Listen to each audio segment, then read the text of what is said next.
Good morning. NASA Orion capsule successfully returns from moon.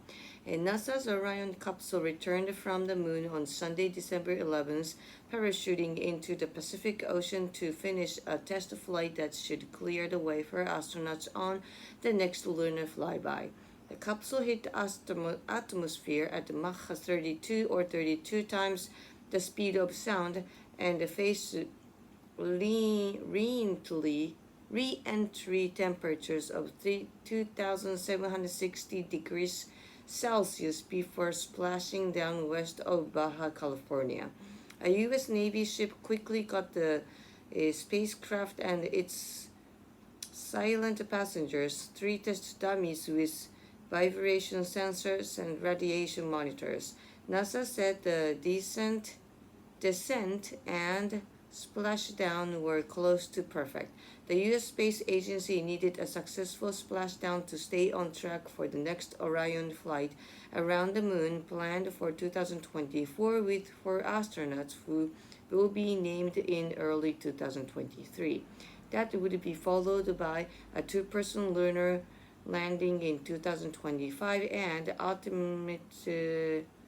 ultimately a sustainable moon base. The long-term plan would be a Mars trip by the late 2030s. Orion was launched on NASA's new moon rocket from the Kennedy Space Center in Florida on November 16th. It was the first flight for NASA's new Artemis moon program. While no one was on the 4 billion test flight, NASA managers were thrilled to pull off the dress rehearsal, especially after many years of delays. Most recently, the project was delayed in summer and the fall because of fuel leaks and hurricanes. Orion logged 2.25 million kilometers as it zoomed to the moon and then entered a wide orbit for nearly a week before heading home. It came within 130 kilometers of the moon twice. At its farthest, the capsule was more than 430,000 kilometers from Earth. Getting Orion back intact after the 25-day flight was NASA's main goal. With a return speed of 40,000 kilometers per hour, the capsule used a heat shield never tested before in spaceflight. The Artemis program represents a return to the moon after a 50-year absence for NASA.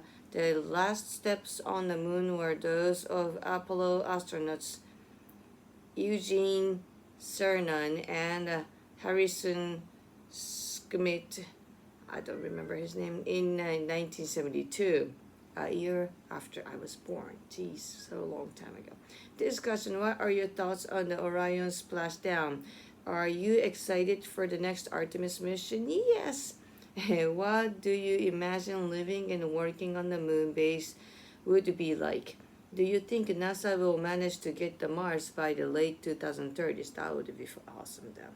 Do you know much about the Apollo moon landings? Further discussion: what do you imagine working for NASA would be like? It would be tremendously cool.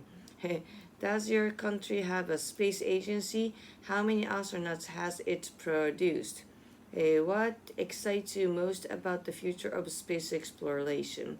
Do you know anyone who's into the history of space exploration? Failure is not an option. Gene Kranz, former NASA Chief Flight Director. What are your thoughts on the statement? That's so